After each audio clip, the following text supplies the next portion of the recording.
Daddy పేరు ఏంటి? Praveen Reddy. Okay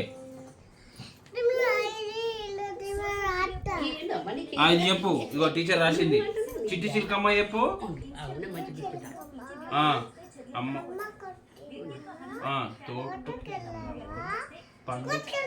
పండు తెచ్చావా, గూట్లో పెట్టావా,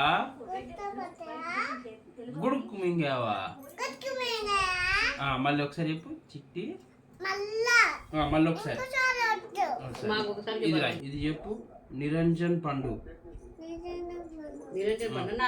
నారింజ పండు. ఇది చెప్పు. నారింజ పండు నిన్ను చూడగానే. ఇది చెప్పినాక ఫస్ట్ ఇది చెప్పినాక చెప్పు. నారింజ పండు ఇది చెప్పాక ఈ హోంవర్క్ చేస్తావు. సరే